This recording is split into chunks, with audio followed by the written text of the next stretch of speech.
Si tuvieran que ser conocidos después de su muerte por solo una cosa y una cosa nada más, ¿cuál sería? ¿Cuál sería esa cosa que quisieran que fuera así como lo que va directamente después de su nombre?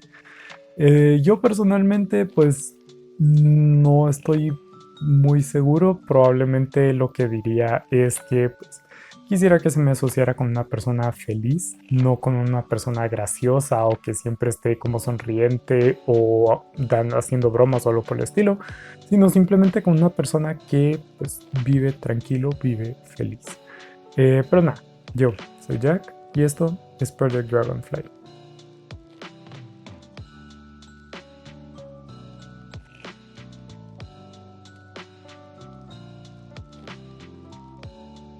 Pero bueno, el día de hoy de lo que vamos a estar hablando va a ser de este libro de 1898 de Milan Kundera que se llama La Inmortalidad. Si le suena el nombre Milan Kundera es porque pues él escribió el libro La insoportable levedad del ser, que es así como que su obra más conocida y todo eso.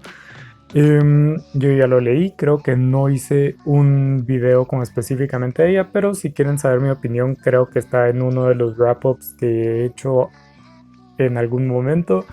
Pero este es La Inmortalidad, no es su obra más conocida, pero pues me llamó la atención, lo conseguí de segunda mano, me llamó la atención, entonces pues decidí leerlo. ¿De qué trata este libro? Pues es una historia muy, muy intrincada, muy meta también, lo cual es una cosa muy interesante, que pues básicamente comienza con un gesto. Una persona saluda de una forma en específico y eso empieza a generarle ideas a el protagonista hasta cierto punto, al yo poético también desde otra perspectiva, que es quien narra al menos parte de la historia que tenemos aquí y que con ese gesto, con ese simple gesto, empieza a nacer toda una historia, empiezan a nacer un personaje, empiezan a nacer pues todo, básicamente. Lo que es maravilloso de este libro, primero que nada, que desde ya lo comento, que a mí personalmente este libro me parece mejor, más interesante y pues desde muchas perspectivas, pues eso, mejor que La insoportable levedad. Este libro, como digo, es bastante intrincado. Comienza con esto algo relativamente simple, narrado por una persona y de repente se despega y empieza a ser como narrado por el personaje con el que nace la historia y poco a poco se va como... Al principio se siente como si fueran relatos, que cada uno estuviera narrado por un personaje diferente, en un contexto diferente, con un problema diferente. Pero lo brillante de Kundera es como poco a poco todas esas historias que parecen inconexas, que parecen, como digo, relatos, se van uniendo poco a poco, se van entrelazando entre ellas y resulta un entretejido increíblemente interesante de ir poco a poco develando también. Uno como lector ir llega un punto en el que uno se da cuenta de que sí es todo, o sea, todas estas cosas forman un conjunto, así como se unen. Entonces, cuando uno se da cuenta de eso, cada detalle nuevo, uno lo va tomando así como con mucha curiosidad, porque eventualmente sabemos que va a llevar a otra cosa más grande y más interesante y que une a personajes que parecía que no tenían mucho punto de unión. Lo cual eso de por sí, visto de una forma literaria, es lo que para mí le da como una estrellita a este libro. Pero con todo esto muy bueno y muy bonito, pues realmente no hay que dejarse engañar tampoco, porque este libro, aunque tenga tanta proeza literaria como tal, pues al final de cuentas es solo una excusa para que Kundera pues muestre su perspectiva filosófica. Así de simple, toma esta idea, toma esta historia intrincada, compleja, meta, porque hasta cierto punto él, Kundera, como un yo poético, está dentro de la historia y narra parte de la historia. De hecho, en cierto punto, menciona que este libro o esa historia que está escribiendo su yo poético dentro del libro la va a llamar La insoportable levedad del ser. Y uno de los personajes le pregunta así como, pero no ya publicaste un libro con ese título. Y él dice, sí, pero creo que a este le queda mejor. Entonces, todo esto unido con el típico o las típicas características de Kundera en su literatura, de su República Checa natal, su rampante sentimiento antisoviético y su muy cuestionable machismo en muchos casos, pues se unen y básicamente le dan una excusa para mostrar su perspectiva filosófica. O sea, realmente la historia no tiene importancia. Al final de cuentas, esto es como un ensayo, pero novelado. Piensen así como La náusea de Sartre, solo que llevado a un nivel literario muchísimo más alto. Dentro de estas perspectivas filosóficas tenemos cuestiones que caben en un muy amplio rango, desde la típica como cuestionamiento de la fe y la religión con ¿qué es Dios? ¿Cómo llegamos aquí? ¿Por qué estamos aquí? ¿Dios realmente existe? Si existe, ¿realmente le interesamos? ¿Será que solo nos creó y nos dejó aquí? ¿O será que nos ve? Entonces todas estas como atrocidades son parte del experimento. Em, Todo esto lo agarra y lo va mencionando poco a poco. Muestra, bueno, de hecho esto no es poco a poco, esto lo tira en todo en un capítulo y lo pega así y dice, esto es lo que yo creo, o al menos su personaje. Y nos va mostrando como todas estas perspectivas bien interesantes. Esta no es completamente única, pero pues como digo, es interesante de leer. No solo trata este tema, sino que también toma temas de identidad, como todo lo que hacemos realmente muestra quiénes somos, y no solo quiénes somos, sino quiénes queremos que las otras personas crean que somos. Es decir, yo lo que me he visto, lo que uso, pues no es simplemente por ser yo como soy, sino para que las personas que me vean me interpreten como yo quiero ser interpretado. Entonces todas esas acciones, todas las cosas que decidimos decir que nos gustan o que no nos gustan, cómo lo decimos, con qué tanta firmeza lo decimos, todo eso al final de cuentas muestra quién somos, y no solo quién somos, sino quién queremos parecer, a quién queremos imitar, cuál es nuestro personaje dentro de todo esto que es la vida. Luego, el libro, por cierto, está partido en 7 partes, creo yo, y cada una toma como hasta cierto punto un tema como grande en todo esto como aspecto filosófico que lo he estado mencionando.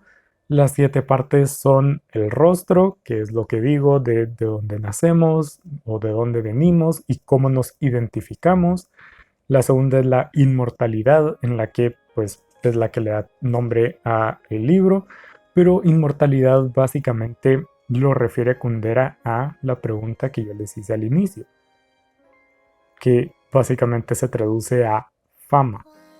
Fama es inmortalidad, y entonces por eso habla de inmortalidades más largas que otras, inmortalidades más presentes que otras, buscar la inmortalidad, como forjar su propia inmortalidad, porque al final de cuentas muchos de los personajes, y de hecho al final de cuentas nosotros, pues siempre buscamos en vida como formar esa idea de cómo nos van a recordar después de la muerte, a veces conscientemente, a veces inconscientemente.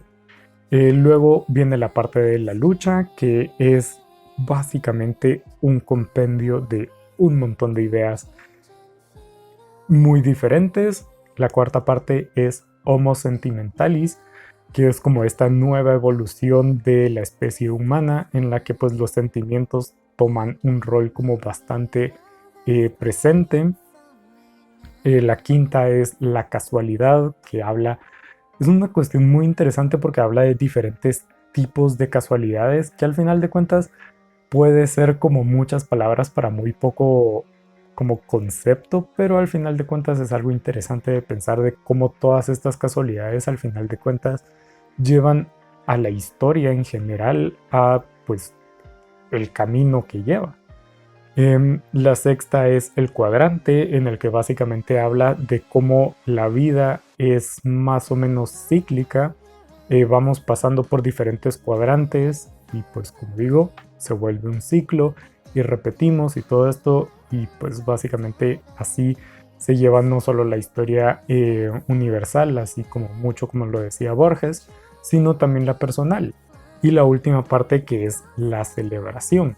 Decir también o resaltar cómo la parte escrita, o sea, la forma literaria en la que está escrita, ayuda a presentar las ideas de fondo de una manera más profunda, o sea, le da más brillo a todas estas ideas la forma en la que está escrita. Por ejemplo, la casualidad y todo este tema de los cuadrantes y la circularidad del tiempo y cómo se repiten las cosas, porque el libro está formado así. Como digo, hay muchas cosas que parecen estar completamente desligadas y alejadas y todo eso, pero al final de cuentas coinciden a base de casualidades. Y la de la repetición no lo voy a decir porque es spoiler. Entre esto también hay pequeñas cuestiones que, por ejemplo, a mí me llamó mucho la atención, que es el capítulo muy breve, más o menos, que por cierto toda la novela es de capítulos muy, muy, muy, muy breves. Creo que ningún capítulo pasa de las 5 páginas, lo cual al menos a mí me gusta muchísimo. Pero un capítulo que me llamó bastante la atención, o que me gustó en la tercera parte, es decir, la de la lucha, es la que se titula La imagología, que en esto Kundera empieza a plantear algo que a mí personalmente me parece que tiene mucho valor en pues nuestros tiempos, en nuestro siglo XXI, en el que básicamente habla de imagología como estas imágenes, esta publicidad, todo este tipo de cuestiones más gráficas, que son las que actualmente moldean nuestra forma de experimentar el mundo. Que en general, y voy a aprovechar esta parte para compartir parte de mi pensamiento sobre ese tema, y es que a mi parecer, de lo que pues fue mostrando conforme o relacionado a ese tema, no termina de explorar todo, o al menos lo toma con una interpretación diferente a la que yo tomaría. Por ejemplo, él habla mucho de pues todo esto que estoy mencionando, cómo la imagen y la estética va moldeando nuestra forma de experimentar la vida. Pero al mismo tiempo, imagología nace obviamente de juntar imagen o con ideología. Entonces, la ideología de las imágenes. Tomando básicamente la perspectiva de que las imágenes han como tomado el lugar de la ideología en, pues eso, formar nuestra experiencia. Pero la forma en la que yo lo puedo interpretar, o yo puedo usar ese término para mencionar otras cosas, es por ejemplo la realidad política de muchos países actualmente. Esto incluye el mío, pero para tratar de poner algo un poco más neutral y fácil de comprender, pues podemos ver el estado político de los Estados Unidos, en el que tienen dos partidos políticos principales que aparentemente, que ahí está la palabra clave, aparentemente son bastante diferentes. Tienen pues ideas completamente diferentes, aproximaciones completamente diferentes, pero nos damos cuenta que realmente en la práctica política no tienen realmente diferencia alguna, o al menos diferencia significativa como la que tendrían aparentemente, o en el punto de las apariencias. Y eso es lo que yo mencionaría como imagología, cuando la imagen, la estética, lo que uno está diciendo que es, toma más fuerza que la ideología, es decir, la acción política como tal. Entonces tenemos casos como estos, como que los demócratas hablan mucho. Pues todo esto, digamos, por ejemplo, muy específicamente el caso del aborto, o pongamos así como la pobreza, o todos estos temas muy centrales, siempre van a decir que están a favor de algo. Por ejemplo, el subir el salario mínimo a $15, dicen que están completamente a favor y que eso van a luchar por conseguir y todo eso, pero cuando llega realmente al punto de hacer política, pues nunca lo hacen. nunca llega a ser, siempre se rinden porque ideológicamente, es decir, la base de su acción política, esa no es su fin, ese no es su propósito.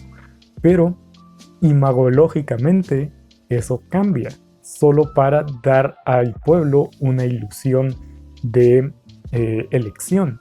Eso, por ejemplo, me parece que va a ser un dolor de cabeza porque en mi país el próximo año son las elecciones y en mi país es básicamente lo mismo. Solo hay imagología, no hay ideologías diferentes. Todos los partidos son exactamente iguales, pero se muestran como si fueran algo diferente.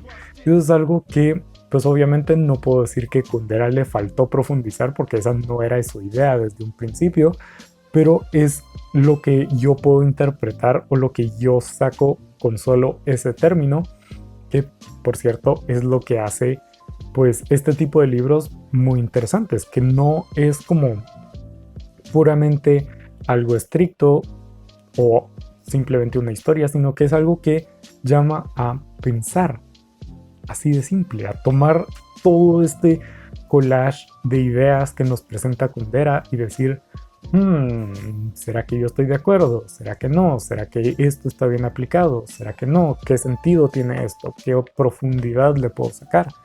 Y es algo que pues yo disfruté muchísimo de leer este libro.